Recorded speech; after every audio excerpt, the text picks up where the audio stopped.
Well, if being in Washington has taught us anything, Ben Leo, it's that anything can happen at any time, as evidenced particularly over the weekend on Saturday night with that assassination attempt, the perpetrator in court this morning being charged. Now that has somewhat overshadowed the topic that I think we would all have been talking about today, which would have been the special relationship between our two countries. But Cameron, I believe that we will now pivot narratively to talk about that. I think this whole town now will become much more engaged in this relationship between our two countries. Yeah, absolutely. I think as soon as we see pictures of the King and Queen in Washington D.C. at the White House with President Trump, with First Lady Melania, I think Americans will start to take notice. I think it's been dominated, hasn't it, over the weekend by quite a bad news story. This is an excuse and an opportunity to really perhaps celebrate a relationship which spans more than 250 years in some cases, but the whole point of this state visit is celebrating that joint friendship and the commemoration and the Declaration of Independence, 250 years of the United States of America. And let's talk about something the British media really doesn't want you to look at too closely. Because once you do, the whole illusion starts to crack. So here we are again, another royal tour, another carefully staged moment, another wave of headlines trying desperately to convince the public that everything is still working, that the monarchy still captivates, still inspires, still matters in the way it once did. But does it? Because if you've been paying attention, you'll notice something very telling about this latest coverage coming out of GB News and similar outlets. There's a lot of talking up the importance of this so-called historic visit, a lot of framing, a lot of narrative building, but not a lot of actual excitement. And that's where things get interesting. The tweet we're looking at sums it up perfectly. British media working overtime to explain away the lack of public interest. And honestly, that might be the most accurate headline they've accidentally written in a while. Because what we're witnessing isn't just a quiet news cycle. It's something deeper. It's a shift. Now, let's break down what's happening. The segment opens with a dramatic tone, talking about how anything can happen at any time, referencing a major breaking news story that overshadowed the royal visit. Already you can feel the pivot.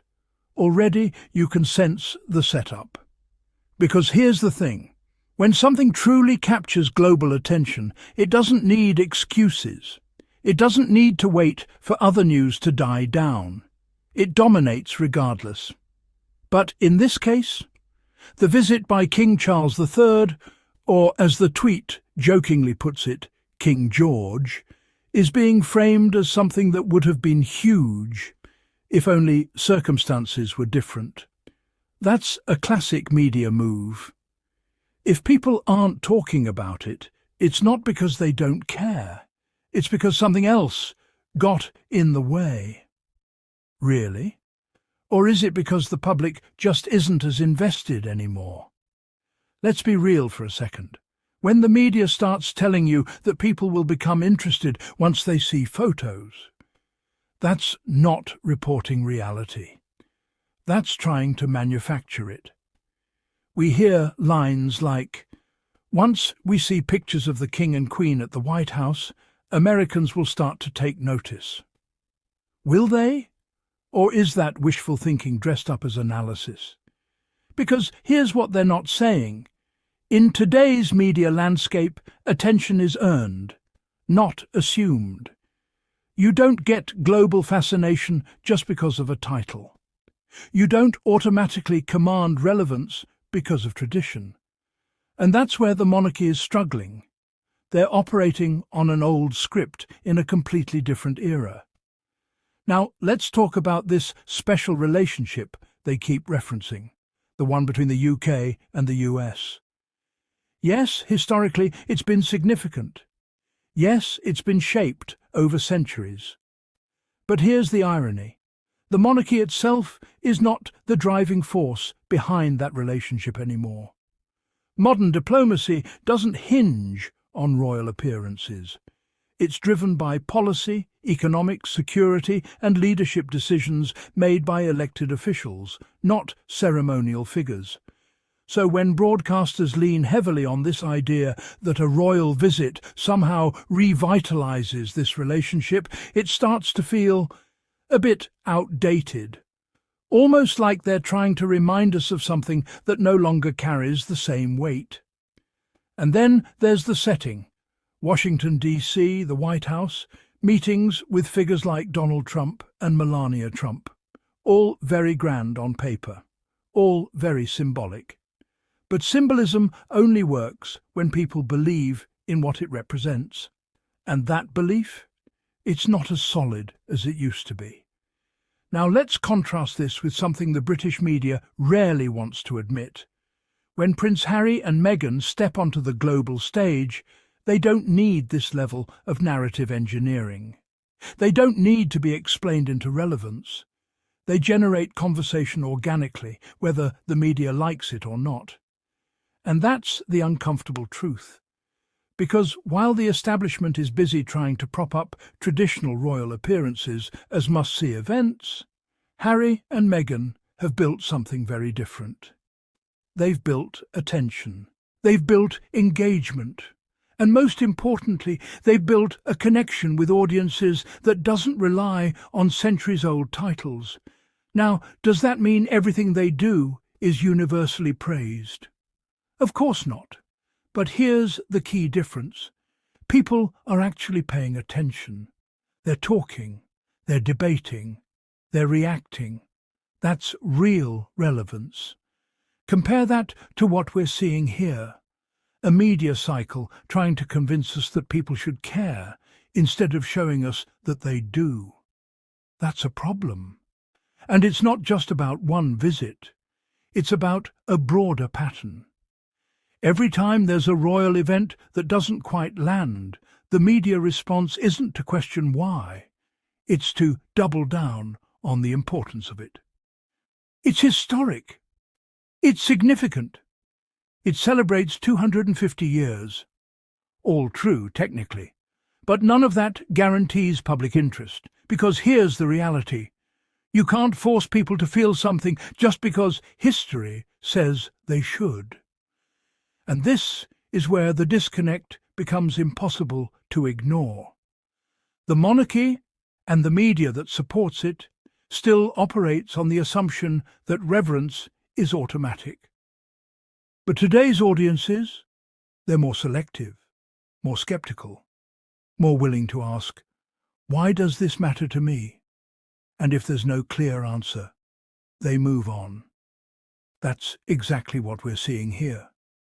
Now let's go back to that line in the segment about this being an excuse or an opportunity to celebrate the relationship between the two countries. Did you catch that? An excuse. That word alone says a lot. Because when you need an excuse to generate interest, it usually means the interest isn't there naturally. And that's the core issue. The media isn't just reporting on public enthusiasm, they're trying to create it. And in doing so, they're revealing something they probably didn't intend to. That the monarchy's grip on global attention is slipping, not gone, not irrelevant, but no longer unquestioned, no longer automatic, and certainly no longer immune to scrutiny. Now, let's be fair for a moment. There will always be people who support the monarchy. There will always be audiences who enjoy the pageantry, the tradition, the symbolism. That's not going away overnight. But what is changing is the balance. The assumption that royal appearances dominate headlines simply because they exist, that's fading. And in its place, we're seeing a more competitive attention landscape, one where relevance has to be earned, one where authenticity matters more than ceremony. And that brings us back to Harry and Meghan. Because whether you love them or criticize them, they've tapped into something the traditional royal model struggles with: relatability. They speak directly. They engage with modern issues. They exist within the same media ecosystem as everyone else, not above it, and that makes them harder to ignore. Meanwhile, the institution they stepped away from is still trying to operate as if the old rules apply, as if visibility equals impact, as if tradition guarantees attention. But moments like this, where coverage feels forced, where interest has to be explained, show that those assumptions don't hold up the way they used to. And that's why this story matters.